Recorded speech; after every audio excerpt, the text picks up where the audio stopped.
Hello दोस्तों, स्वागत है आप सभी का सोनू मास्टर के इस वीडियो में। आज हम लोग पढ़ेंगे ज्योग्राफी, और ज्योग्राफी में पढ़ेंगे ग्लोब, अक्षांश और देशांतर। इसके पहले चलिए हम लोग कुछ पृथ्वी के बारे में कुछ इम्पोर्टेंट क्वेश्चन जान लेते हैं। तो वो क्वेश्चन क्या है, चलिए देखते हैं। तो दोस्तों, आप लोगों को पता होगा कि पृथ्वी अपने अक्ष पर 23.5 डिग्री झुकी हुई है, ठीक है। और पृथ्वी सूर्य का एक चक्कर पूरा करने में 365 दिन, 5 घंटे और 48 मिनट लगते हैं। फिर से मैं एक बार बता रहा हूँ कि पृथ्वी को सूर्य का, यानी पृथ्वी जो है सूर्य का एक चक्कर पूरा करने में 365 दिन, 5 घंटे 48 मिनट लगता है। पृथ्वी अपनी धुरी पर 23 घंटे 56 मिनट और 4 सेकेंड में एक चक्कर पूरा कर लेता है, ठीक है। ये याद रखिएगा, तब जाकर क्या होता है कि दिन और रात होता है। अब चलिए ग्लोब के बारे में जानते हैं कि ग्लोब क्या है। तो दोस्तों, ग्लोब एक पृथ्वी का काल्पनिक परिकल्पना है जिसका उपयोग पृथ्वी के अध्ययन के लिए किया जाता है। चलिए इसको समझने के लिए एक ग्लोब बना लेते हैं। मान लीजिए ये मेरा ग्लोब है। इस पर 2 प्रकार की रेखा खींची जाती है जिसे अक्षांश और देशांतर के रूप में जानते हैं। एक रेखा जो 0 डिग्री है, जो पूरी तरह पृथ्वी को 2 बराबर भागों में बांटती है, तो उसे हम लोग क्या कहते हैं, विषुवंत रेखा। इसको हम लोग क्या बोलते हैं, विषुवंत रेखा, जो पृथ्वी को 2 बराबर भागों में बांट देती है। विषुवंत रेखा के ठीक ऊपर वाले भाग को, यानी ध्रुव को, नॉर्थ पोल यानी उत्तरी ध्रुव, और नीचे वाले भाग को साउथ पोल यानी दक्षिणी ध्रुव कहते हैं, ठीक है। विषुवंत रेखा के ठीक ऊपर वाले आधे भाग में 90 अक्षांश रेखाएं होती हैं, और विषुवंत रेखा के ठीक नीचे वाले आधे भाग में 90 अक्षांश रेखाएं होती हैं। तो टोटल कितने हो गए, 90 90 180।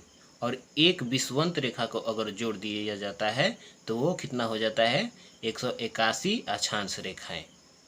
लेकिन एग्जाम में कभी कभी ये आ जाता है कि कितनी अक्षांश रेखाएं होती हैं, तो उसमें अगर ऑप्शन में 180 रहता है और 181 नहीं रहता है तो उसमें क्या है, 180 पर टिक लगाएंगे। अगर 181 रहता है तो उसमें 181 पर हम लोग टिक लगाएंगे, क्योंकि विषुवंत रेखा भी एक अक्षांश रेखाएं हैं। ये याद रखिएगा कि पृथ्वी के ऊपर वाले भाग को उत्तरी गोलार्ध और नीचे वाले भाग को दक्षिणी गोलार्ध कहा जाता है। मैंने इस रेखा को लिख दिया है विषुवंत रेखा।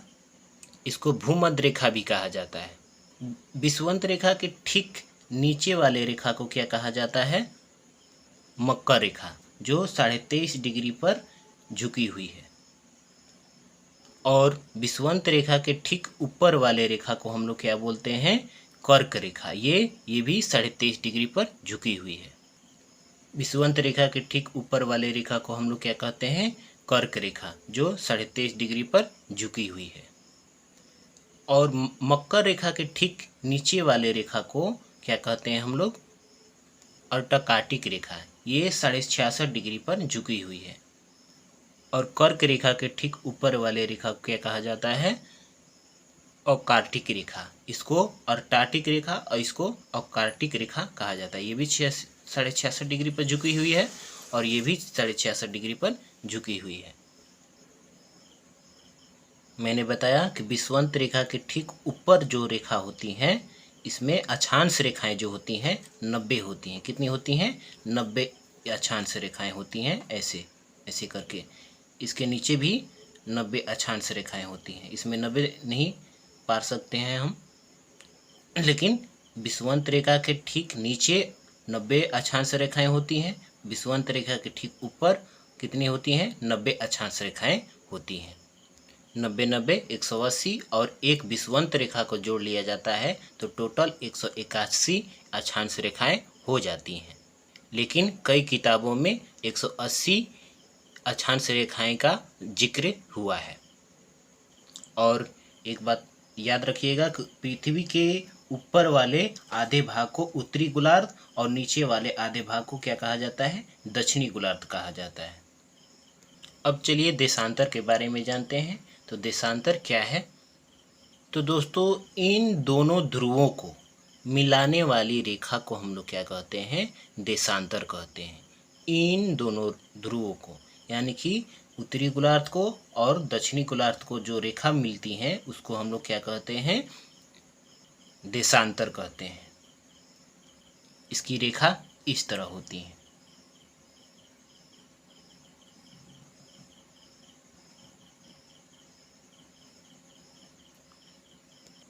चलिए, ये ग्लोब अब बन गया, रेखा खींच दिए तो इस रेखा को कहते हैं? देशांतर कहते हैं। इस तरफ जो रेखा खींची जाती है, इस तरफ जो रेखा खींची जाती है उसको हम लोग क्या कहते हैं?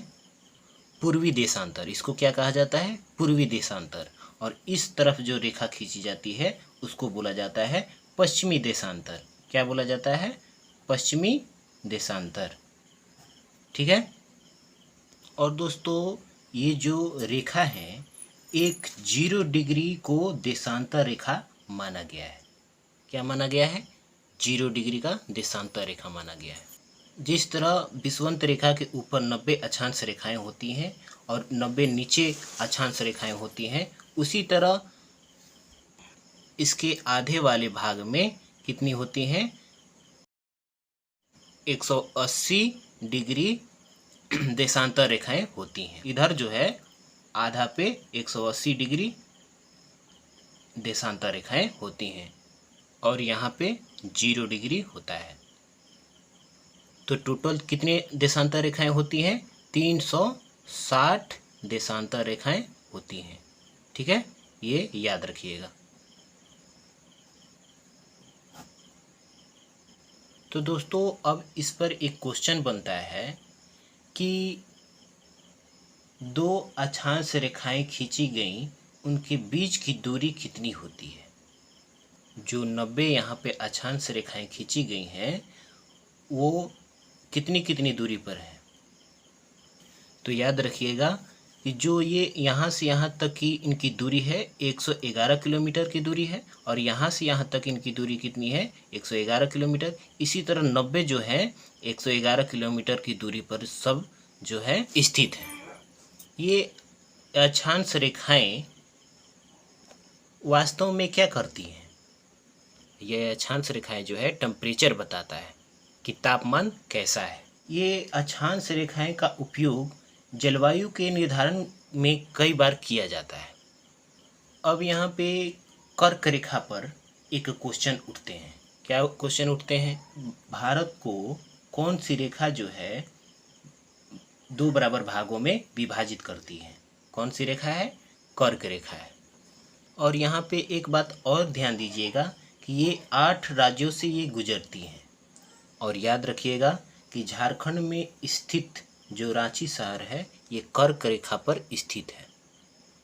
चलिए अब जान लेते हैं कि 8 राज्य वो कौन कौन से हैं जिनसे होकर ये कर्क रेखा गुजरती हैं।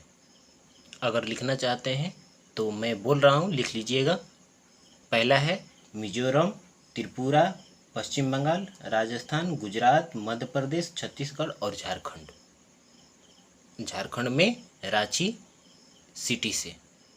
चलिए अब देशांतर में क्या देखा गया कि सन 1884 में एक रेखा के 0 डिग्री देशांतर माना गया, जिसे 0 डिग्री देशांतर कहा जाता है या प्रधान समय रेखा भी इसे कहा जाता है या युमयोत्तर भी इसे कहते हैं।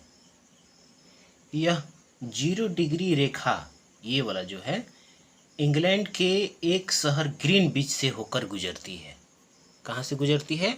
इंग्लैंड के ग्रीनविच शहर से ये गुजरती है। यह जीरो डिग्री देशांतर पूरे विश्व में समय निकालने की उपयोग में लाया जाता है। यह जो जीरो डिग्री है ये सब ये भारत या अन्य देश का समय इससे निकाला जाता है। क्या निकाला जाता है? समय निकाला जाता है। ये जीरो डिग्री है, ये जीरो डिग्री है। जब पूरब की ओर बढ़ते हैं तो +4 हो जाता है और जब पश्चिम की ओर बढ़ते हैं तो -4 हो जाता है। और यहाँ पे एक क्वेश्चन बनता है कि भारत का प्रमुख समय क्या है? तो क्या है? 82.5 डिग्री है। इसमें 4 से अगर मल्टीप्लाई करेंगे तो यहाँ आएगा कितना? 330 मिनट। याद रखिएगा, अगर 4 से इसमें 4 से अगर मल्टीप्लाई करते हैं तो हमारा कितना आएगा? 330 मिनट।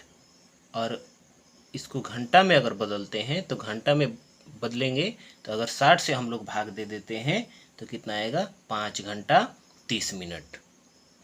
और भारत का समय पूरब में है तो 5 घंटे 30 मिनट ग्रीनविच से आगे है। हमारा भारत कहाँ है? यहाँ पर है। ठीक है, तो ग्रीनविच से कहाँ कितना है? 5 घंटा 30 मिनट आगे है। अगर मान लीजिए कि ग्रीनविच पर 5 बज रहा है तो हमारा भारत में कितना बजेगा? उसमें 5 घंटा 30 मिनट प्लस कर लीजिए तो कितना होगा? 10:30 होगा। तो दोस्तों, हमारा वीडियो ये कैसा लगा आप लोग कमेंट बॉक्स में ज़रूर लिखिएगा और लाइक, कमेंट और सब्सक्राइब ज़रूर कर लीजिएगा। धन्यवाद।